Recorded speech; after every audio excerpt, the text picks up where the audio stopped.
Hello friends, welcome back to my channel. ಎಲ್ಲರೂ ಹೇಗಿದ್ದೀರಾ? I hope ಎಲ್ಲರೂ ಚೆನ್ನಾಗಿದ್ದೀರಾ ಅನ್ಕೋತೀನಿ. ನಾನು ಕೂಡ ಸೂಪರ್ ಆಗಿದ್ದೀನಿ. ಬನ್ನಿ ಫ್ರೆಂಡ್ಸ್, ಇವತ್ತಿನ ವ್ಲಾಗ್ನ ಸ್ಟಾರ್ಟ್ ಮಾಡೋಣ. ನಾನಿಲ್ಲಿ ಇವತ್ತು ಸ್ಪೆಷಲ್ ಏನಪ್ಪ ಅಂತಂದರೆ, ಎಷ್ಟೋ ಜನಕ್ಕೆ ಹಿಟ್ಟು ಹುಳಿ ಬರೋಂಗಿಲ್ಲ, ಏನು ಮಾಡಬೇಕು ಅಂತಂತ ಎಷ್ಟೋ ಜನಕ್ಕೆ ಗೊತ್ತಿರೋಂಗಿಲ್ಲ. ಅವರಿಗೊಂದು ಸೂಪರ್ ಆಗಿರುವಂಥ ಟಿಪ್ಸ್ ಆ್ಯಂಡ್ ಟ್ರಿಕ್ಸ್ನ ಹೇಳ್ಕೊಡ್ತಾ ಇದ್ದೀನಿ ಫ್ರೆಂಡ್ಸ್. ಇಷ್ಟ ಆಗುತ್ತೆ, ಖಂಡಿತವಾಗ್ಲೂ ಇಷ್ಟ ಆಗುತ್ತೆ. ಇಷ್ಟ ಆದರೆ like, share, comment and subscribe ಮಾಡೋದನ್ನು ಮರಿಬೇಡಿ. ಬನ್ನಿ ಫ್ರೆಂಡ್ಸ್, ಫಸ್ಟಿಗೆ ನಾನು ಸಾಂಬಾರು ಮಾಡ್ಕೊಂಡ್ಬಿಡ್ತೀನಿ. ಸಾಂಬಾರು ಮಾಡಿದ್ದೆ ಒಂದು ಬೆಳಕು ಈ ಕಡೆ ಇಡ್ಲಿಯನ್ನು 10 ನಿಮಿಷ ರೆಡಿ ಆಗಿಬಿಡ್ತಾವೆ. ನಾನು ಸಿಂಪಲ್ಲಾಗಿ ಸಾಂಬಾರು ಮಾಡ್ಕೊಳಕ್ತೀನಿ. ಸಾಂಬಾರನ್ನು ಯಾವ ಥರ ಮಾಡ್ತೀನಿ ಅಂತ ಬಾಯಲ್ಲಿ ಹೇಳ್ತೀನಿ ಫ್ರೆಂಡ್ಸ್. ಇಲ್ಲಿ ನೋಡ್ತಾ ಇರ್ಬೋದು, ನಾನು ಕೆಂಪು ಬೇಳೆ ತೊಗೊಂಡಿದ್ದೀನಿ. ಅದಕ್ಕೆ ಈರುಳ್ಳಿ, ಟೊಮೆಟೊ, ಹಸಿಮೆಣ್ಸಿಕಾಯಿ, ಬೀನ್ಸ್ ಮತ್ತು ಬಟಾಟಿನ ಕಟ್ ಮಾಡಿ ಸ್ವಲ್ಪ ಅರಿಶಿಣ ಪುಡಿ, ಉಪ್ಪನ್ನ ಹಾಕಿ ತರಕಾರಿನ ಒಂದು 2 ಸತ ತೊಳೆದು 1-2 ವಿಸಿಲ್ಲ ಕೂಗಿಸ್ಕೊಂಡ್ಬಿಡ್ತೀನಿ ಫ್ರೆಂಡ್ಸ್. ಇದನ್ನು ನಾನು ಲಿಡ್ನ ಕ್ಲೋಸ್ ಮಾಡಿ ಹಾಗೆ ಕಡೆ ಕುದಿಯುವಾಗಲೇ ಸಾಂಬಾರು ಒಗ್ಗರಣೆಗೆ ಬೆಳ್ಳುಳ್ಳಿನ ಸುಲ್ಕೊಂಡು ಕರಿಬೇವು, ಕೊತ್ತಂಬರಿನ ಕಟ್ ಮಾಡಿ ಇಟ್ಕೊಂಡೆ. ನೋಡ್ತಾ ಇರ್ಬೋದು ಫ್ರೆಂಡ್ಸ್, ಹಿಟ್ಟು ಎಷ್ಟು ಸಖತ್ತಾಗಿ ಬಂದೈತಿ ಅಂತ. ಇದು ಹಿಟ್ಟು ಈ ಥರ ಬರಬೇಕಂತಂದ್ರೆ ನಾವೊಂದೇನು ಮಾಡ್ಬೇಕಂತಂದ್ರೆ, ನೈಟ್ ಏನು ಹಿಟ್ಟನ್ನ ರುಬ್ಬಿ ರೆಡಿ ಮಾಡಿಟ್ಟಿರ್ತೀವಲ್ಲ ಫ್ರೆಂಡ್ಸ್, ಫಸ್ಟ್ ಸ್ಟೆಪ್ ಅಂತಂದ್ರೆ ಬೆಚ್ಚಗಿರೋ ಜಾಗದಲ್ಲಿ ಇಡಬೇಕು. ಬೆಚ್ಚಗಿರೋ ಜಾಗದಲ್ಲಿ ಇಟ್ಟಿರೋದು ಹಿಟ್ಟು ಉಬ್ಬಿ ಬರೋಕೆ ಅನುಕೂಲ ಆಗುತ್ತೆ. ಮತ್ತು ಎರಡನೇದು ಏನಪ್ಪ ಅಂತಂದ್ರೆ, ಇನ್ನು ಇಡ್ಲಿ ಮಾಡೋದು 1 ತಾಸು ಇರುತ್ತಲ್ಲ, ಆವಾಗಿನ ಸ್ವಲ್ಪ ಸೋಡಾ ಹಾಕಿ ಸ್ವಲ್ಪ ಉಪ್ಪನ್ನ ಹಾಕಿಡಬೇಕು. ಅದು ಕೂಡ ಚೆನ್ನಾಗಿ ಬರುತ್ತೆ. ಈ ಥರ ಮಾಡಿ ಚಮಚೆಲೆ ಮ್ಯಾಲೆ ಹಿಟ್ಟು ತೊಗೊಂಡ್ರೆ ಹಗುರು ಬರಬೇಕು. ಆವಾಗ ಹಿಟ್ಟು ಪರ್ಫೆಕ್ಟಾಗಿ ಉಬ್ಬಿ ಬಂದದಂತ ಅರ್ಥ ಫ್ರೆಂಡ್ಸ್. ನೋಡ್ತಾ ಇರ್ಬೋದು ಇಲ್ಲಿ ಎಷ್ಟು ಸಖತ್ತಾಗಿ ಕಾಣಕತ್ತೈತಿ. ಇವಾಗ ನಾನು ಹಾಕಿ ಕೂಡ ತೋರಿಸ್ತೀನಿ ಇಡ್ಲಿನ. ನಿಜವಾಗ್ಲೂ ಸೂಪರಾಗಿ ಬಂದಿತ್ತು. ಒಬ್ರೊಬ್ರು ಚಳಿಗಾಲ ಐತಿ, ಹಿಟ್ಟು ಉಬ್ಬಿ ಬರೋಂಗಿಲ್ಲ ಅಂತ ಎಷ್ಟೋ ಜನ ಅಂದ್ಕೊಂಡಿರ್ತಾರೆ. ಚಳಿಗಾಲ ಇರಲಿ ಮಳೆಗಾಲ ಇರಲಿ, ಈ ಥರ ಮಾಡಿದ್ರೆ ಹಿಟ್ಟು ಉಬ್ಬಿ ಬರುತ್ತೆ ಫ್ರೆಂಡ್ಸ್. ಒಬ್ರೊಬ್ರು ಈ ಪ್ಲಾಸ್ಟಿಕ್ ಡಬ್ಬನ ಯೂಸ್ ಮಾಡ್ತಾರೆ. ಪ್ಲಾಸ್ಟಿಕ್ ಯೂಸ್ ಮಾಡೋದು ಅಷ್ಟು ಹೆಲ್ತಿಗೆ ಒಳ್ಳೆಯದಲ್ಲ. ನೋಡಿಕೊಂಡು ಯೂಸ್ ಮಾಡಿ. ಆಲ್ಮೋಸ್ಟ್ ಮಾಡೇಬೇಡ ಅಂತ ನಾನು ಹೇಳ್ತೀನಿ. ಅನಿವಾರ್ಯ ಇತ್ತಂದ್ರೆ ಮಾಡಿ, ಏನು ಮಾಡೋಕ್ಕಾಗಲ್ಲ. ಇಲ್ಲಿ ಬ್ಯಾಳೆ ಕೂಡ ಕುದ್ದು ಫ್ರೆಂಡ್ಸ್. ಇವಾಗ ಒಂದು ಇಡ್ಲಿ ಪಾತ್ರೆಗೆ ಎಣ್ಣೆ ಹಚ್ಚಿ ಇಡ್ಲಿನ ಹಾಕಿ ನೋಡಿ ಎಷ್ಟು ಸಖತ್ತಾಗಿ ಹಿಟ್ಟು ಬಂದೈತಿ ಅಂತ. ಇದನ್ನು ಇವಾಗ ನಾನು ಬೇಯಕ್ಕೆ ಇಡ್ತೀನಿ ಫ್ರೆಂಡ್ಸ್. ಬೇಯಕ್ಕಿಟ್ಟು ಈ ಕಡೆ ಸಾಂಬಾರು ಒಗ್ಗರಣೆ ಹಾಕಿಬಿಡ್ತೀನಿ. ಇವಾಗ ಅದು ನೀರು ಕುದಿಯಾಕತ್ತೈತಿ. ಇಡ್ಲಿ ಪಾತ್ರೆ ಒಳಗೆ ನೀರು ಹಾಕಿಟ್ಟಿದ್ದೀನಲ್ಲ ಫ್ರೆಂಡ್ಸ್, ಅದು ಕುದ್ದು ಬಳಕ ಇವನ್ನ ಹಾಕ್ತೀನಿ. ಹಾಗೆಯೇ ಈ ಕಡೆ ಅವನ್ನ ಇಟ್ಟು ಇಲ್ಲಿ ಸಾಂಬಾರನ್ನ ಒಗ್ಗರಣೆ ಹೊಡ್ಕೊಂಡೆ ಫ್ರೆಂಡ್ಸ್. ಏನಿಲ್ಲ, ಸಿಂಪಲ್ಲಾಗಿ ಎಣ್ಣೆ ಹಾಕ್ಕೊಂಡೆ, ಜೀರಿಗೆ ಹಾಕ್ಕೊಂಡೆ, ಸಾಸಿವೆ ಹಾಕ್ಕೊಂಡೆ, ಬೆಳ್ಳುಳ್ಳಿ, ಆಮೇಲೆ ಕರಿಬೇವನ್ನ ಹಾಕ್ಕೊಂಡು ಅದೇನು ಕುದಿಸಿದ್ನಲ್ಲ ಫ್ರೆಂಡ್ಸ್, ಬ್ಯಾಳಿನ ಹಾಕ್ಕೊಂಡು ಖಾರ ಮತ್ತು ಉಪ್ಪನ್ನ ಹಾಕಿ ಚೆನ್ನಾಗಿ ಒಂದು ಮಿಕ್ಸ್ ಕೊಟ್ಟು ಖಾರ ಉಪ್ಪನ್ನು ನೋಡಿ ಲಿಡ್ನ ಕ್ಲೋಸ್ ಮಾಡಿ 1 ಅಥವಾ 2 ವಿಸಿಲ್ನ ಕೂಗಿಸ್ಕೊಂಡ್ಬಿಡ್ತೀನಿ. ಮತ್ತು ಸಾರಿ ಫ್ರೆಂಡ್ಸ್, ಇನ್ನೂ ಧನಿಯಾ ಪೌಡ್ರು, ಗರಂ ಮಸಾಲ ಹಾಕೀನಿ ಫ್ರೆಂಡ್ಸ್. ಅದನ್ನು ಕೂಡ ಹಾಕಿ ಟೇಸ್ಟ್ ಸಖತ್ತಾಗಿ ಬರ್ತದೆ. ಇಲ್ಲಿ ಇಡ್ಲಿಗೆ ಇಟ್ಟಿದೆ, ಇಲ್ಲಿ ಸಾಂಬಾರು ರೆಡಿ ಆಗ್ತೈತಿ. ಒಂದು ಸಾಚ ಹಾಕಿನಿ ಫ್ರೆಂಡ್ಸ್, ಇನ್ನೂ ಒಂದು ಸಾಚ ಆಗುತ್ತೆ. ಎಷ್ಟೇ ಮಾಡ್ತೇವೆ ನಾವು, ಜಾಸ್ತಿ ಮಾಡಿ ವೇಸ್ಟ್ ಮಾಡೋಕ್ಕೆ ಹೋಗಂಗಿಲ್ಲ. ಒಂದೊಂದು ಸತ ವೇಸ್ಟ್ ಆಗಲ್ಲ ಅಂತೇನಿಲ್ಲ, ಆಗ್ತಿರ್ತಾವೆ ಕೈ ಮೀರಿ. ಇಲ್ಲಿ ನೋಡ್ತಾ ಇರ್ಬೋದು ಇಡ್ಲಿ ಎಷ್ಟು ಚಂದ ಉಬ್ಬಿ ಬಂದವು, ಸಖತ್ತಾಗಿ ಬಂದವು.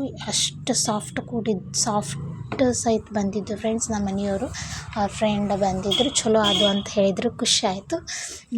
ಅವರಿಗಿಬ್ಬರಿಗೂ ಹಾಕಿಕೊಟ್ಟು ತಿನ್ನಿಸಿ, ಅವರು ಇಲ್ಲೇ ಕೆಲಸ ಮಾಡತ್ತಿದ್ರಲ್ಲ ಫ್ರೆಂಡ್ಸ್, ಹಾಗಾಗಿ ಅವರಿಗೆ ಹಾಕಿ ತಿನ್ನಿಸಿ ಆಮೇಲೆ ನಿವಾಂತ ನಾನು ಹಾಕ್ಕೊಂಡು ತಿನ್ಬೇಕಂತ ಅಂಕೇರಿ ಇಡ್ಲಿನ ಹಾಕಿದೆ ಫ್ರೆಂಡ್ಸ್. ನಾನು ಇಷ್ಟೆಲ್ಲ ಇಡ್ಲಿ ತಿನ್ನಲ್ಲ, ನಾನು ಸುಮ್ಮನೆ ಒಂದು ಫೋಟೋಗೋಸ್ಕರ ಅಷ್ಟಿದ್ದೀನಿ. ಒಂದು 4 ಇಡ್ಲಿ ಆದ್ರೆ ರಗಡ್ಡಾಗುತ್ತೆ. ನಾವೇ ಮಾಡಿರ್ತೀವಲ್ಲ, ಇಡ್ಲಿ ಆಯಿತು ದೋಸೆ ಆಯಿತು ಜಾಸ್ತಿ ಹೋಗಲ್ಲ. ನಾವು ಮಾಡಿದ್ರೆ ಬೇರೆಯವ್ರ ಕೈಯಿಂದ ಇಷ್ಟ ಆಗುತ್ತೆ. ಇಡ್ಲಿ ಸಖತ್ತಾಗಿ ಬಂದಿತ್ತು ಫ್ರೆಂಡ್ಸ್. ನಿಜವಾಗ್ಲೂ ಫುಲ್ ಸಾಫ್ಟಾಗಿ ಬಂದಿತ್ತು. ಹಾಗೇ ನೋಡ್ತಾ ಇರ್ಬೋದು, ನೋಡಿದ್ರೆ ಬಾಯಲ್ಲಿ ನೀರು ಬರಾಕತ್ತಾವು. ಸಿಂಪಲ್ಲಾಗಿ ಸಾಂಬಾರು ಕೂಡ ಚಟ್ನಿ ಮಾಡ್ಬೇಕಂತ ಅಂದ್ಕೊಂಡಿದ್ದೆ ಫ್ರೆಂಡ್ಸ್. ನಾನು ಇಡ್ಲಿ ಜಾಸ್ತಿ ಮಾಡಿದ್ದಿಲ್ಲಲ್ಲ, ಸುಮ್ಮನೆ ಚಟ್ನಿ ಮಾಡಿದರೆ ಉಳಿದ್ಬಿಡುತ್ತಂತ ಚಟ್ನಿ ಮಾಡೋಕ್ಕೆ ಹೋಗಲಿಲ್ಲ. ಕೊಬ್ಬರಿ ಚಟ್ನಿ ಮಾಡ್ಬೇಕಂತ ಅಂದ್ಕೊಂಡೆ. ಕೊಬ್ಬರಿ ಯಾಕಂದ್ರೆ ನನ್ನ ಸಣ್ಣ ಮಗನಿಗೆ ಕಫ ಆಯ್ತು, ಆಗಿರೋದ್ರಿಂದ ನಾನು ತಿನ್ನಕ್ಕೆ ಬರೋಂಗಿಲ್ಲ ಕೊಬ್ಬರಿನ. ನನ್ನ ಮಗನಿಗೂ ನೆಗಡಿ ಐತಿ, ಅವನಿಗೂ ಬೇಡ, ಕೆಮ್ಮಾಗುತ್ತಂತ ಶೇಂಗಾ ಚಟ್ನಿ ಮಾಡ್ಬೇಕಂದೆ. ಇವಾಗ ಎಲ್ಲಿ ಮಾಡ್ತೀವಿ ಬಿಡು, ಸಾಂಬಾರು ಮಾಡಿ. ನಮ್ಮದು ಇವಾಗ ಕೆಲಸ ಭಾಳ ಅವಸರ ಅದಂತ ಹೇಳಿದ್ರು ನಮ್ಮ ಮನೆಯವರು. ಹಾಗಾಗಿ ಇಡ್ಲಿ ಸಾಂಬಾರು ಇಷ್ಟೇ ಮಾಡಿದ್ದೆ. ನೆಕ್ಸ್ಟ್ ಯಾವಾಗಾದರೂ ಇಡ್ಲಿ ಮಾಡಿದ್ನಿ ಅಂದ್ರೆ ಚಟ್ನಿ ಕೂಡ ಶೇರ್ ಮಾಡ್ಕೊತೀನಿ. ಇಲ್ಲಿ ನೋಡ್ತಾ ಇರ್ಬೋದು ಎಷ್ಟು ಮೆತ್ತಗಂದ್ರೆ ಹಳ್ಳಿ ಹಂಗೆ ಬಂದಿದ್ದು. ಇದು ಮಾಡಿ ನಾನು ಒಂದು 10 ನಿಮಿಷ ಇಟ್ಟಿದ್ದೆ ಫ್ರೆಂಡ್ಸ್, ವಿಡಿಯೋ ಮಾಡಿಕೊಂಡು. ಆಮೇಲೆ ನನ್ನ ಮಗನಿಗೆ ಸಣ್ಣ ಮಗನಿಗೆ ಇಡ್ಲಿ ತಿನ್ನಿಸಿದೆ, ಆದರೂ ಎಷ್ಟು ಮೆತ್ತಗದ ನೋಡಿ ಫ್ರೆಂಡ್ಸ್. ಆಮೇಲೆ ಅದು ಇಡ್ಲಿ ತಿಂದು ನಾನು ಸ್ವಲ್ಪ ರೆಸ್ಟ್ ಮಾಡಿದೆ. ರೆಸ್ಟ್ ಮಾಡೋ ನಮ್ಮ ಮನೆಯವರು ಸ್ವಲ್ಪ ಚಹಾ ಎಷ್ಟು ಮಾಡಿಕೊಡು ಅಂತಂದರು. ಚಹಾ ಎಷ್ಟು ಮಾಡಿಕೊಡು ಅಂದರು. ಹಾಗೆಯೇ ಚಹಾ ಕೂಡ ಅವ್ರಿಗೆ ಮಾಡಿಕೊಟ್ಟೆ. ಚಹಾ ಮಾಡಿಕೊಟ್ಟು ಸ್ವಲ್ಪ ಕೆಲಸ ಇರುತ್ತಲ್ಲ ಫ್ರೆಂಡ್ಸ್, ಚಹಾ ಮಾಡಿ ಸ್ವಲ್ಪ ಕಸ ಬಂಡೆ ಸಂಜೆ ಕಡ್ಸೋದು ಮಾಡಿದೆ. ಇಲ್ಲಿ ಸಂಜೆಗೆ ಆಯಿತು. ಇಲ್ಲಿ ನೋಡ್ತಾ ಇರ್ಬೋದು ನನ್ನ ಮಗನಿಗೆ ಸ್ವಲ್ಪ ಹೊಟ್ಟೆಗೆ ಹಾಕಬೇಕು, ಯಾಕಂದ್ರೆ ನಾನು 7:30 ಪೌಣೆ 8 ಅನ್ನೋಕ್ಕೆ ಅವ್ನಿಗೆ ಏನಾದರೂ ತಿನ್ನಿಸ್ಬಿಡ್ತೀನಿ ಫ್ರೆಂಡ್ಸ್. ಅವ್ನು ಮಲ್ಕೋತಾನೆ 8 ಗಂಟೆಗೆ ಮಲ್ಕೊಂಡ ಅಂದ್ರೆ ಆಯ್ತು, ಬೆಳಗ್ಗೆ 5 ಗಂಟೆಗೆ ಹೇಳ್ತಾನೆ ಅವ್ನು. ಮಿಡಲ್ ಎದ್ದಿರ್ತಾನೆ ಮತ್ತು ಫೀಡ್ ಮಾಡ್ಸೋಣ ಮಲ್ಕೋತಾನೆ. ರಾಗಿ ಗಂಜಿ ಕುದಿಯೋಕೆ ಬಿಡಬೇಕು ಫ್ರೆಂಡ್ಸ್. ಏನಂತ ಅಂದ್ರೆ ಮಕ್ಕಳಿಗೆ ಯಾವುದೇ ಫುಡ್ ಕೊಡ್ರಿ ಚೆನ್ನಾಗಿ ಕುದಿಸ್ಕೊಡ್ರಿ ಫ್ರೆಂಡ್ಸ್. ಯಾಕಂತಂದ್ರೆ ಒಬ್ರೊಬ್ರು ಏನು ಮಾಡ್ತಾರೆ, ಒಂದು 5 ನಿಮಿಷ 2 ನಿಮಿಷ ಕುದಿಸ್ಕೊಟ್ಬಿಡ್ತಾರೆ. ನಿಜವಾಗ್ಲೂ ಆ ಥರ ಮಾಡೋದು, ನಾವು ಎಷ್ಟು ಕುದಿಸ್ತೇವೆ ಅಷ್ಟು ಟೇಸ್ಟ್ ಬಿಡುತ್ತೆ. ಮತ್ತು ಮಕ್ಕಳಿಗೆ ಚಂದ ಕುದಿಸ್ಕೊಡೋದ್ರಿಂದ ಹೊಟ್ಟೆ ಗ್ಯಾಸ್ ಆಗೋದು, ಹೊಟ್ಟೆ ಒಳಗೆ ಗ್ಯಾಸ್ ಹಿಡಿಯೋಂಗಿಲ್ಲ, ಆಮೇಲೆ ಹೊಟ್ಟೆ ಉಬ್ಸ್ ಬರೋಂಗಿಲ್ಲ, ಮತ್ತು ಏನಂತಾರೆ ಡೈಜೆಷನ್ ಕರೆಕ್ಟ್ ಆಗುತ್ತೆ. ನಾವು ಹಸಿ ಬಿಸಿ ಹಿಂಗೆ ಏನಾದರೂ ಕೊಟ್ಟೇವಿ ಅಂತಂದ್ರೆ ಅವರಿಗೆ ಡೈಜೆಷನ್ ಮಾಡೋ ಕೆಪಾಸಿಟಿ ಜಾಸ್ತಿ ಇರೋಂಗಿಲ್ಲ. ಸೊ ಹಾಗೆ ಚೆನ್ನಾಗಿ ಕುದಿಸಿ ಕುಕ್ ಮಾಡಿ ಕೊಡಿ ಫ್ರೆಂಡ್ಸ್.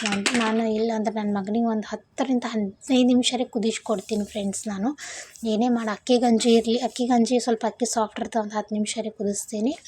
ಅಂದ್ರೆ ರಾಗಿ ಗಂಜಿ ಅದು ಫುಲ್ ಕುದಿಸಿ ನಾನು ಕೊಡ್ತೀನಿ.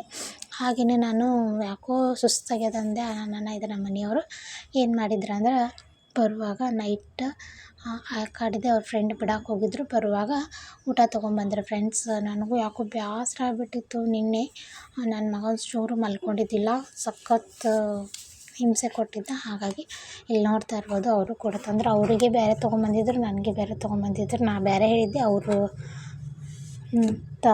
ಏನಪ್ಪ ಅಂದರೆ ಇದು ಏನು ಕೈಮಾ ಅಂತ ಫ್ರೆಂಡ್ಸ್. ಇದು ಯಾವ್ದ್ರದ್ದು ಕೈಮಾ ಗೊತ್ತಿಲ್ಲ, ಕೈಮಾ ಅಂತ ಅದನ್ನು ತಂದು ಪರೋಟ ತೊಗೊಂಬಂದಿದ್ರು ಅವರು ಅದನ್ನು ತಿಂದರು. ಇಲ್ಲಿ ನನಗೆ ಎಗ್ ಸಾಂಬಾರು ಆಮೇಲೆ ಚಪಾತಿ ತೊಗೊಂಬಂದಿದ್ರು. ನಾವು ಪರೋಟ ಮೈದಾ ಅಲ್ಲ ಫ್ರೆಂಡ್ಸ್, ಅವನಿಗೆ ಸ್ವಲ್ಪ ಕಫ ಆಗಿರೋದ್ರಿಂದ ನಾನು ಮೈದಾ ಅಂತ ಏನು ತಿನ್ನೋಕ್ಕೆ ಹೋಗಲಿಲ್ಲ. ಇಲ್ಲಿ ಅವರು ಪರೋಟ ತೊಗೊಂಬಂದಿದ್ರು, ನನಗೆ ಚಪಾತಿ ಮತ್ತು ಎಗ್ ಸಾಂಬಾರು ತೊಗೊಂಬಂದಿದ್ರು ಫ್ರೆಂಡ್ಸ್.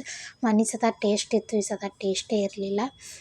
ಇಲ್ಲಿ ನಮ್ಮ ಮನೆಯವರು ಊಟ ಮಾಡಾಕತ್ತಿದ್ರು. ಇವತ್ತಿನ ವ್ಲಾಗ್ ಇಷ್ಟೇ ಫ್ರೆಂಡ್ಸ್. ಇಲ್ಲಿ ಬಿರಿಯಾನಿ ಕೂಡ ತೊಗೊಂಬಂದಿದ್ರು ಅವರು. ಒಂದು ಬಿರಿಯಾನಿ ಒಂದು ಊಟ ತೊಗೊಂಬಂದಿದ್ರು ಅವರು. ನನಗೆ ಅದರೊಳಗೆ ರೈಸ್ ಕೊಟ್ಟಿದ್ದರು. Okay friends.